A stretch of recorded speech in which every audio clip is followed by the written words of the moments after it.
Afternoon, everybody. Uneducated Economist here. So I got the canning video for you. My wife and I, we went to the grocery store, we bought some chicken and did the video. It's been a while since I had done any kind of video editing, and this was like the first time my wife and I tried to do anything together as far as a video goes. So it turned out all right. Like I said, it didn't quite turn out how I had envisioned it, but I think the information within the video is going to be, what you guys are looking for. A lot of people ask me how it is that I saw a food shortage coming into the future, and I was a little taken back by it because they were calling me a fearmonger and, crazy prepper and all kinds of stuff, inside of the comment section of that video. And I thought to myself, it was just like, how is the food shortage not common knowledge? Like, how is it that, like, everybody doesn't understand that there is going to be a critical food shortage coming into the future? And it's not the availability. Like, people are going to be like, I went down and there was, tons of whatever down there. Yeah, I know, right? That's not what I'm talking about. What I'm talking about is, remember last year when all those dairy farmers were dumping all that milk? You guys remember that? Now, I don't know how many of you farm out there, but it doesn't really matter if you're a farmer or not. If you are in the operation of production and you had to throw out a lot of your product because you could not find a buyer for it, how much are you willing to invest on growing your business the next year? Think about that for a second. You're a dairy farmer. You just dumped out hundreds of thousands of gallons of milk out into a field because you couldn't find a place to go with it. How likely are you to replace your cows? Okay. Now think about that on a grand scale. I remember last year, a friend of mine called me up and says, I can't believe it. I found a guy who was selling hogs ready for butcher. They're finished hogs for $100 a piece. You want one? And I'm like, I have no room for a hog. I have no place for it. I can't. But I would love to at $100 a piece. That is an incredible price to get for a live hog that's finished and ready to be slaughtered and butchered. To think about a pig farmer getting his livestock ready for a new batch, how likely are you to increase the amount of hogs you're going to raise, knowing that you had to unload how many of them the previous year? Now, I think it takes, 3 months, 3 weeks, 3 days to raise a pig? So if you're a farmer from a year ago, projecting on what you're going to sell this year, considering that you had to sell so many hogs off last year, how likely are you to raise the same amount of hogs last year as you are this year? You had restaurants shut down who weren't buying. You had, the issue with, lockdowns and restrictions taking place at the slaughterhouses. Remember when that was all taking place? All these issues that these farmers had, how likely are they going to have an abundance the following year, as opposed to being less likely to have an abundance, considering what happened the previous year? You guys see where I'm getting at with this? Now, you take that and you set those issues aside for just a minute, right? Just the profitability that these farmers are anticipating from the losses that they got last year. Let's set that aside for a second. Now, anything you ever wore, purchased, eat, anything that is ever in your hands at one time was shipped by a truck. Okay? Unless you know the farmer who raised your food, most likely that food or that item was transferred on a truck. And transportation costs right now are through the roof. The availability of transportation is very limited. So not only do you have farmers, who we set aside for a second, who are going to be producing less just from the issues that they had the previous year, right? The willingness to invest in their farms was probably pretty low. And then on top of it, you have a distribution issue trying to even get that material or those products away from the farm and into the distribution hubs. Now, I talk with a lot of restaurant owners. Okay, I don't talk with a lot of them. I know a few restaurant owners. And the same thing is being stated across multiple, multiple businesses of people that I'm talking to. Ingredients are very expensive, and sometimes they come up in short supply where you just simply cannot get them. So no wonder why you see menus becoming limited on what they will serve. Because if you can't get the product, then there's no point in having it on the menu. Just for an example, one of the local restaurants here has a crab dish. They used canned crab in that dish. This can of crab, which normally cost them like $45, came up in short supply. They couldn't get it, and when they did get it, it was $145. Now, that is a pretty extreme move. I would assume that once the availability of that comes back, that the prices would come down. There's no guarantee to that. But think about these situations that are coming up. The restaurants are reporting getting shortages. You go down to the grocery store, and there's lots of chicken, but hardly any beef or pork. And the stuff is, the beef and pork that is there is quite expensive. You're going to find that as time goes on, the limitation of the more expensive meats are going to become less and less as less people are buying those things, and they're going to be moving over into chicken. As the demand for chicken picks up, so will the price. These are the types of things that I see coming into the future. Now, you can call me a fearmonger all you want, okay? I've been called worse. I mean, I don't know what to say. Since I started this channel, people have called me a prepper, conspiracy theorist, fearmonger. They call me all kinds of names. I don't know what to say. I mean, is it my reality or just not yours? I don't know what to say, but this is the things that I see. Now, I am from the Pacific Northwest. We lose power up here all the time. If you live 20 miles out of town, you are a prepper by default, by nature. I mean, you just can't help but to be that way, because if you ran out of a particular item, you have to travel 20 miles to get it. So you have plenty of ingredients, you have plenty of stock at home, and you never run short, because that's if the power goes out, hell, we had a windstorm that knocked over every tree in the county. You couldn't leave. I mean, there was no way of even traveling down the highways. There was too much stuff in the way. You were stuck at home. So if you weren't prepared to be there for a week without ever leaving, you were going to suffer big time from that. I mean, I don't get it when people say, like, you're just a conspiracy theorist prepper mindset, hoarding up on all this food. No, man, that's a matter of being prepared.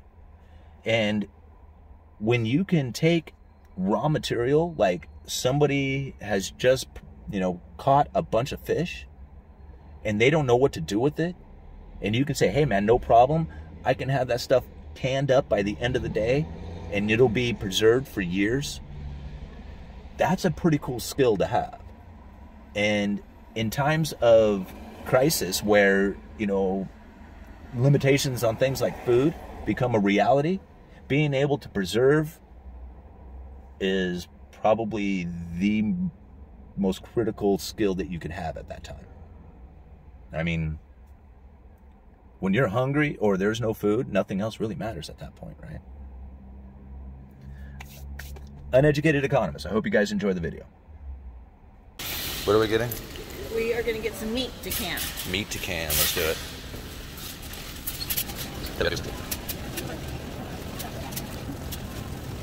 What's your YouTube name be? I don't know. Mrs. UE? Mrs. UE? Alright, is there anything in here you can count? No, it's like old packaged stuff. Yeah, we don't want packaged. Here, you want to can up a bunch of livers? That's not anything on sale. It's not a very good price. Their chicken legs are 88 cents. 88? That's not... I'd have to cut it off the bone. You want to get some chicken legs and I'll help you cut it off the bone, or is it just... We're going to do boneless. We should get the thighs. They have more fat in them. The thighs? Yeah. Okay. $2.50 a pound. That would be, although I think chicken. Let's go with chicken. Insane amount of chicken comparatively to everything else. There's like a little bit of beef. What's over there in the other one? Is that all packaged sausage stuff over there? That's, yeah, that kitchen. There's the hams and the salted and processed meats mostly. You know, I bet you it's because you can raise a bird in 88 or in 80 days, huh? It's pretty normal. There's always a lot more chicken than A lot more anything chicken. else. There we have, it's like 88 cents a pound. 88 cents a pound for legs, yeah. But then you got a bunch of bones that you're going to end up cutting off, and then we'll probably end up getting rid of the skin too, so none of that. But over here we're at $2.99. $2.99 a pound, yeah. But we don't have any of the bones to throw away, no skin, and it saves us a bunch of time. And we're doing a video, so this isn't for like educational purposes. This is for educational. So like when you come across the good deal, or you're willing to cut all that meat or bones and skin off, When you come across a good deal. Yeah, when fishing season comes around, and that's when you want to make friends. make friends. All those guys who are out there like slaying them, you want to bring some on over and go out and get some more, right? A lot of guys will do it for half. So they'll bring you a bunch of fish, and then if you can it up and give them back half of what you can, they give you the fish for free. Yep. Well, that's a pretty good deal. Yes, You have to provide. They What provide about the fish? You provide the work in the jars. Oh, you have to do the work in the jars. And they usually bring your jars back if they're good ones. But If they're good guys, right? Okay. So that's a good way to network with other people. Is, you know, if you can't get the fish yourself, you go find somebody who really likes to catch fish. Yes. You set up with the canning part. Hey Sarah, how are you? Good. How's it going?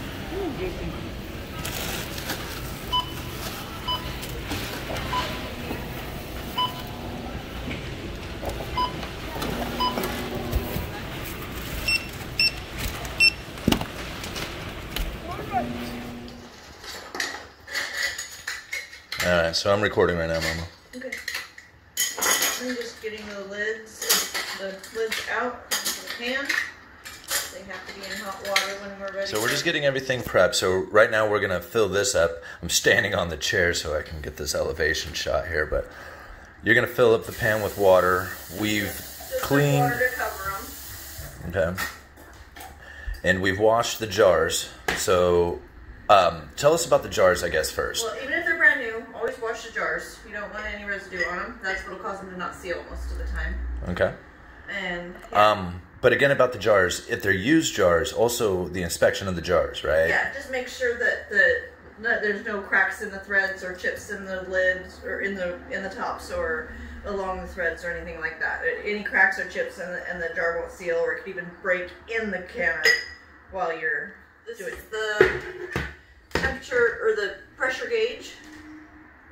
We're going between 10 and 15 is where we're gonna. It's about 12 pounds of pressure is what we're gonna be at today. Okay. This is the vent where the steam will come out, so that the pressure doesn't build too high. Okay. I do have a disclaimer. I'm not responsible for anyone blowing up their kitchen. Read your instruction manual. Pressure cookers can be dangerous. Okay. But it's very simple to use. Got it. So, So what's this? a pressure Like a safety? emergency, like a safety. It's a rubber plug. Let's go from the other side. It's rather than exploding. Hopefully, that one's supposed to go. So, like, if you do happen to be pushing it to the limits, hopefully that'll blow that plug will blow before first, everything rather else than blowing the whole. Otherwise, that top can blow right off your pressure cooker. Okay. What's this little thing here? That's when that lets you know that the pressure it's up to pressure. That thing will be in the raised position. It pushes the steam. Pushes up that valve. Got it. It lets you know that it's at temperature. So when you first hook, okay, I got it. So when you first put it in, it's down, and then when it starts to heat up, and it'll pop up, and then you know it's up to pressure. When you're at full pressure, that's when you start watching the gauge. Okay, got it. 9 pounds, 9 jars. We might need another one, just depending on how it goes. So I'm just gonna cut it up into chunks. Just stick this full piece into the jar, but I would rather have it. At least these pieces at least cut in half. They're pretty small, but depending on the size of, see, they're all different. So you want them uniform. You want them all to be as close to the same size as you can. But just try not to touch the rims of the jar, because that's when when they get greasy and stuff, and that'll cause them not to seal. Okay, so like try to keep the rim of the jar, like it, like don't contaminate it, so to speak, so that wipe it off, but it's clean, and you want to keep it as clean as you can. So like the idea behind this is, now we went and bought this chicken today so we could do the video, but the idea is that if you came across, you know, somebody gave you, what was that? If you got a really good deal, or someone gave you a whole bunch or something like that. Right. Then, so instead of freezing it all, you can do this and preserve it for, well, for quite a while, right? Like how long? 3 years is what the book says. Up to 3 years? Yeah. But also, then this way it's cooked, so you can open up a jar and make sandwiches and stuff, which you can't do with frozen chicken. Right, yeah, true. So like you can just take this, pop the lid, and essentially take a fork to it, you know, and go right to eat. Exactly. Yeah.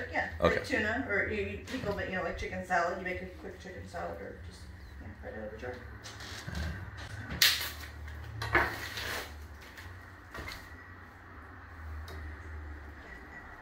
So you want them full, but not packed. I mean, that's the main thing, is don't cram the jars full, because we're going to be putting some liquid in here, and you want to have the liquid to be able to get in between the pieces. And I haven't seasoned this because the liquid I'm using will be seasoned. It's just a chicken bouillon, so it'll be salty enough. So basically you're just dropping the meat in there until you get to about an inch from the top or so? Yes. Yeah, you want to leave about, maybe a little less than an inch, but about an inch of space at the top, yeah. I usually go about to the top of the threads, so this is where I try to stop.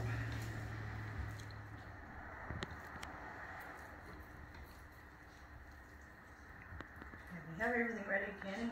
Yeah, there's really not a whole lot to it, right? No, it's pretty simple stuff. I mean, and so now canning different meats requires a little bit different timing, but ultimately it's done the same way, right?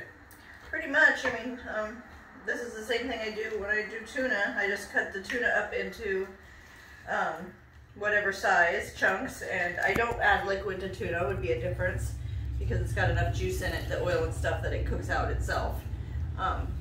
But yeah, it's pretty, just, you can do chicken on the bone if you'd rather. I would rather not. That seems like just a waste of space to me and stuff, but. Okay, so we've got the last 3 washed. Yep. Last 3.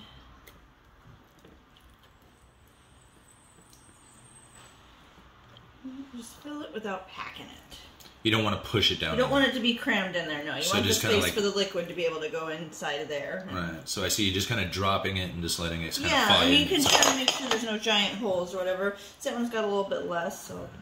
So you don't want to like even tap the jar and like push it down at all. No, well, there's a tool you can get. I don't have one right now, but it's the same thing as, it's like a plastic butter knife where you can go, and I'll use it when I'm doing the liquid. You go down inside, and you can use it to push, you know, big holes if there's big holes that you want to fill without cramming it. So that's how you do that. But so we didn't need the last one. No, we didn't need the last one. I'm gonna make the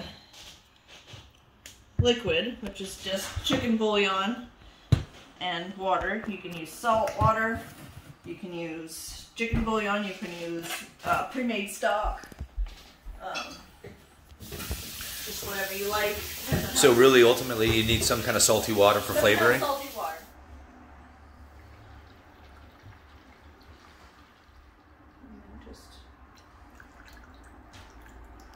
And so now you're filling this up to... I'm going to start with, let it drain down in, because like I said, we'll use the knife to fill the little air pockets.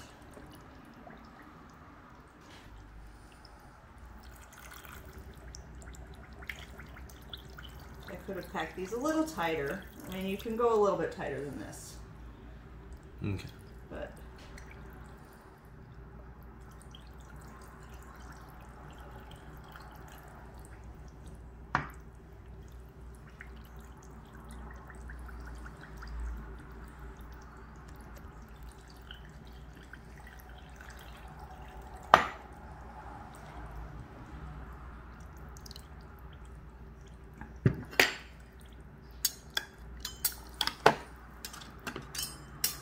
on the edges, gets the air bubbles all out. Comes full. This one's not quite as full.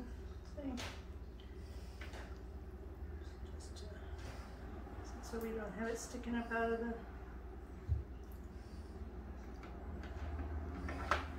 And we do need a little bit more liquid because, see, some of these are a little bit... And so now you can just basically add a little bit of water to fill the rest of it up. Yeah, I'm just going to top them off so that they don't dry out or anything. I did this liquid plenty salty, so it's not going to... Oh, I almost forgot to get these lids simmering. You want those nice and hot. What's the point of that? That's a rubber seal that's going to seal to the jar, and it helps get that nice and hot when you start, and it also makes sure there's no bacteria on them. So it's kind of a dual purpose. It's getting them hot so they'll grip onto the jar, and it's also making sure they're nice and clean. Because even though they're brand new, you never know what might have come into contact, especially when you're doing chicken like this. Even though we try not to touch them, take a paper towel and just wipe the tops and make sure everything you're using is clean. The jars are clean, your utensils are clean, everything, because you know you're doing a whole batch of something, and it could, if you're gonna get sick, you won't just get sick once. You know, it'll be in every jar. It's enough to get, you know, you have a good couple inches in there, so that it doesn't boil dry. You're not, a water bath is where the other kind is what you need when you need to cover the jars. This, you don't have to cover the jars completely. So what's water bath as opposed to what we're doing today? Water bath is what you use for jam or fruit or something, which is considered a high acid food. Chicken is low acid, that's why you need the pressure cooker. Any kind of meat, you always need a pressure cooker. Usually fruits and vegetables, well, mostly fruits, you don't need a pressure cooker. Vegetables, it depends. It depends on how much acid is in the food, and that's because the chicken, you need a higher temperature to get. So you're picking berries, like you pick up a bunch of blackberries or blueberries somewhere. You can go right into the water canner. the water canner, which is basically just a big. It's a giant pot. Just a giant pot, right? I mean, you could do that with just any kind of soup pot, right? Any pot, yeah. Any soup pot with a lid. Yep. Any soup pot with a lid. And now, I mean, we'll probably do one of those at another time. Yeah. But just out of curiosity, it's almost blackberry season, so. Right. But just out of curiosity, if you were to do that, how long does it take to do like a water bath as opposed to something like we're doing today? Less time, because this has got to cook for 75 minutes once it gets up to pressure. Water bath, you're just getting it up to a boiling point, and you boil it for a while so that the jar seals. Right. So if you're new to canning, it's maybe essentially a raw pack every time with that. But. Right. So if you're new to canning, maybe water baths is the way to start. Probably. To kind of learn learn. Okay, so this is boiling though, so there's a magnet you can get to fish these out of the boiling water, but for me, I just dump it off and do it quickly. Okay.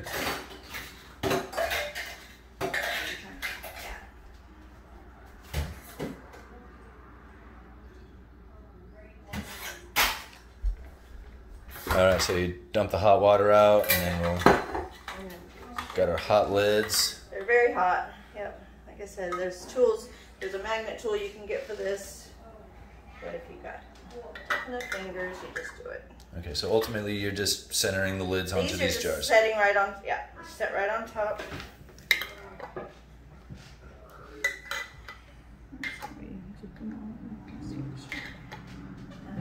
So you can just go down and you just buy that, and you're ready to go as far as your container goes. And the ring goes on.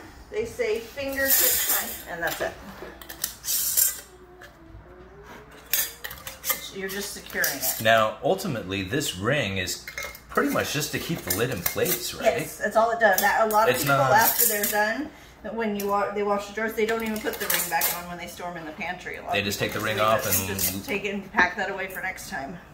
Right, because if there's anything on the ring, like you were saying something earlier about the corrosion, like if you're reusing a ring, you got to make sure there's not a single spot of rust anywhere on it, correct? Exactly. Okay, so those are ready. That's it. That's it? That's it. Okay. And they go right into the pressure cooker. And now, the water that you put in here, you said you just kind of fill up to about halfway up that first jar? Just a couple inches. Yeah, you're just putting a couple inches to get started. You can always add more if you need to. It doesn't have to be a lot. It's just enough to... Now, do you want to cover the lid? It doesn't matter if you do. It doesn't matter if you No. do. Okay. Yeah, so this does hold 2 layers of pints. They just stack right on top of each other. You don't have to have a rack in between or anything like that. There's a rubber seal in there too. So that's, make sure that's there and not cracked or, you know, broken or anything else. So, depending on your stove, because it's got to get this whole thing up to temperature and boiling. Okay. And that's a lot of food and stuff in So there. say we get this thing, it's boiling away, it's going, and we're shooting for how high? Chicken, we want 12 pounds of pressure for This 7 is our pressure gauge right here, and we are looking for that to be what, 15? We want 12, so, 12. but as long as it stays in between 10 and 15, you're safe. You want to keep it as close to that as you can. If it goes over, you can turn it down and you don't have to start over your time. If it goes under and stays under, you want to get it back up and you should start over your time. But that's only if it stays under, and you know, if you've let it drop and you haven't noticed it or something like that. If it just drops a little bit and you get it back up, it's no big deal. But you want to keep it in between the 10 and 15 for 75 minutes. So you get an even temperature on it and keep it there for 75 minutes. So get it to 12, once it maintains 12, set the timer for 75 minutes. Yes. And check it every so often to make sure that Keep an eye on it, because it can go up or down, and you need to adjust the temperature sometimes. It's not always just going to stay right there, depending on your stove. Right. Say you come back from 15 minutes, you realize the pressure's down to like 5.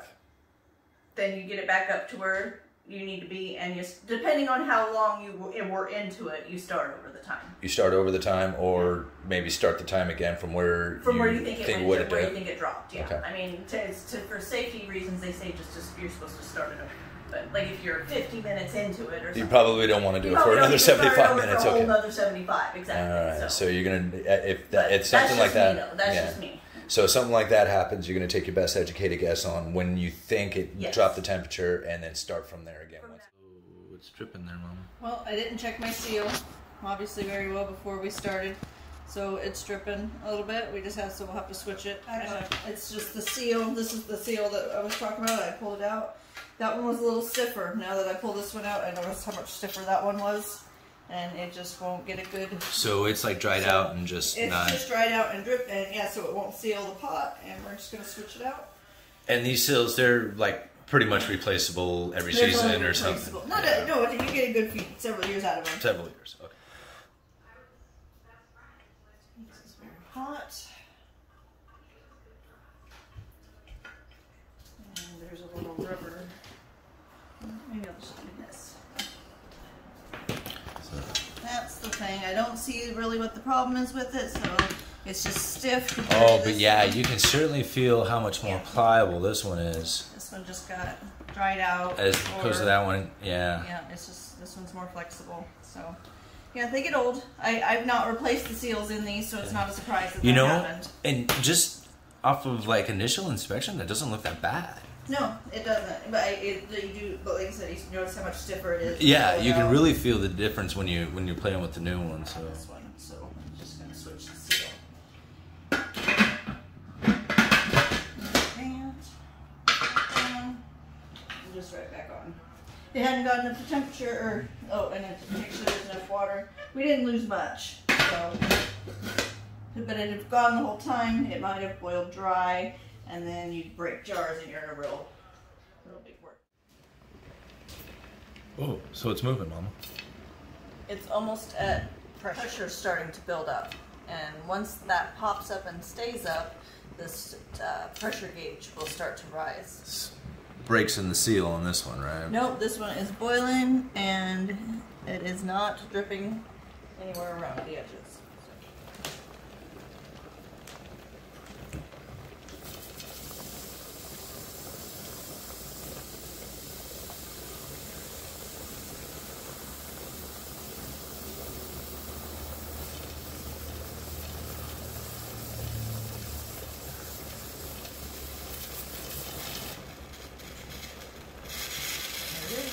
That's it? That's it. Okay, so now it'll start to build pressure. Mm-hmm. Okay, I see a few little bubbles coming out of there. That's just the way it goes. Yeah, I mean, yeah. Right, because obviously this thing is going to start rattling here in just a minute, right? Mm-hmm. Oops. Okay. Yeah, you can let some pressure off that way if you need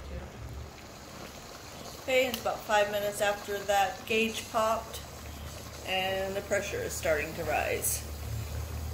Once it gets to about 10, we'll turn the temperature down quite a bit so it can even out. Yeah, so it's been, how long? About, what, 5 minutes or so? Since the little deal popped? Yeah, since that little deal right there, it was flush, and then it popped up, and now it's at, well, about halfway to 5, 2 pounds or so. And so how long do you think it'll take before it gets to the 12 pounds that we're shooting? Not long. Once it starts moving, depending on how hot your stove gets, it'll move fairly quickly. So maybe 5 or 10 more minutes. 5 or 10. All right, so we're getting on to 10. Yeah, and it's about 10 minutes later again. And once our target is 12. So once it gets over 10 is when I usually start my timer. So as long as it stays between 10 and 15. Okay. I mean, so once it gets over 10, we'll start our timer. Our 75-minute timer. Our 75-minute timer. So we're almost there now. Maybe another minute. And I'll also turn the temperature down. When I set the timer is when I turn the temperature down as well, so it doesn't keep rising. Okay. Now, again, in order to get the proper times and pressure, you can look for that. Well, you can probably find it online pretty easy, but then also the blue book. Ball blue book. Or the ball blue book, yeah. Yes, right. is the most basic one for times and temperatures and for different foods. And that pretty much, that book will also tell you pretty much everything you need to know for water bath and pressure cooking, and it's got recipes and it's got everything. And the Ball Blue Book is one of the best. It's one of the best places to start if you're new to canning. Yes, and most basic canning book. Very cool. So okay. We're ready. Yeah, we're at 12 pounds. So I'm gonna start the timer. Oh, that's right. 1:15. Smarty pants. There we go. And we're set. As long as that stays between 10 and 15, right there. All right. So we come back and we check it every 10 to 15 minutes to make sure it stays in temperature. Keep an eye on it. And when that goes off, we turn it off. And turn it off and take it off the heat. And take it off the heat, and then we have to wait a while for the pressure to drop. You let the pressure go down naturally, yes, right. Or you can break jars. If the pressure goes down too quickly, when you're done, you can break jars. Okay. So pretty much just turn it off and just push it off the heat and just walk away from it for a while? Yeah, let it cool down naturally. Now, when we do go to let it cool down, how long is that going to take? A while. It could take like an hour. Okay. So when we take it off the heat, we're going to come back an hour later and that thing will have dropped by itself and all this that good stuff. This little guy okay. Yeah. When that thing goes down, it's safe to open. It's safe to open once that so that's good to know. So once that little guy has dropped down, we can take the lid off and you never if that is up, don't ever even try to open it. Okay. If that is up, never try to open it. All right. Okay. So we got up to 15, and I just turned it down. You can lower it quite a bit. It's easier to lower the temperature. It fluctuates pretty easily. So don't be afraid to turn it down quite a bit if you start to get too hot. Just turn it right down. So I turn it down to 4 and just let it come back down. And if I need to, I can turn it back up some. But.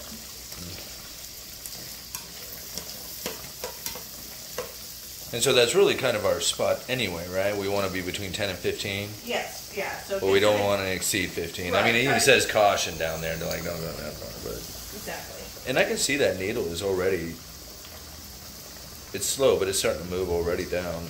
And within just not even a minute. Yeah, it'll go down pretty quickly as long as your stove is cooperating with it. So you probably want to watch it so it doesn't go too far down, right? So you like when something like this, you got it up to 15.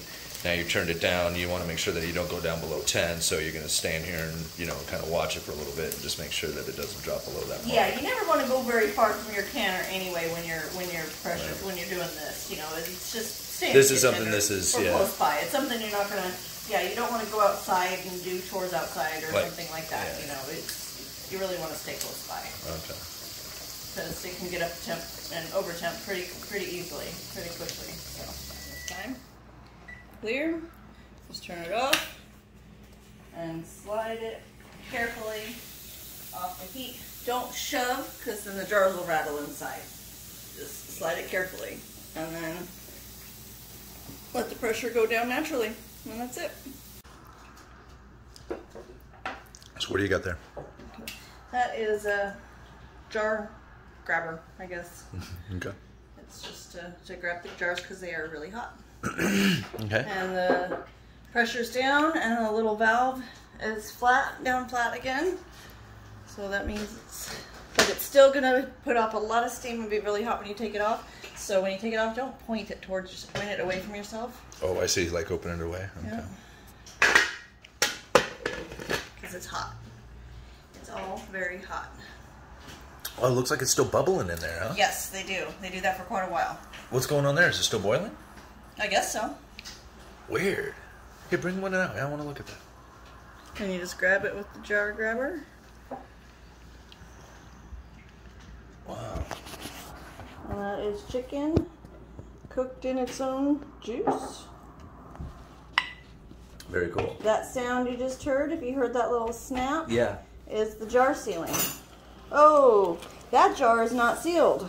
Okay, yeah, I saw it. It was bubbling up. We didn't... It overflowed. Something happened there. That one did not seal, but... Okay, so that one we set off to the side? Well, it's hot, so it's just going to stay there for now, but... But the chicken's still good, so we can eat that. We can eat that later. Yeah, we can eat it today. Just put it in the fridge. And, yeah.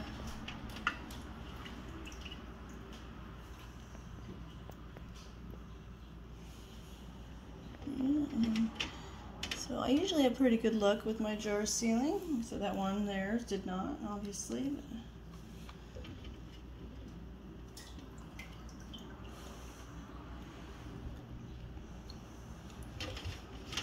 just do it carefully.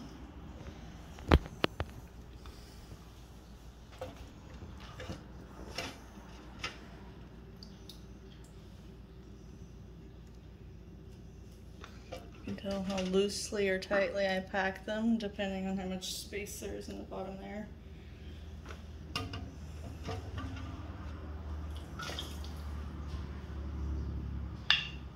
Oh, I just heard another and another. Yeah.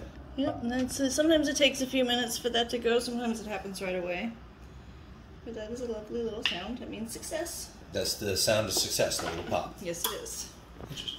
And then It still let trips me cool. out how it's like... You want to handle them as little as possible for 24 hours. Let them cool and completely finish doing their thing and settle down before you... Then tomorrow, we'll take the rings off and wash them out before we put them away. All you gotta do is wash them after this, though. That's pretty much the final step. That's it. Washing them.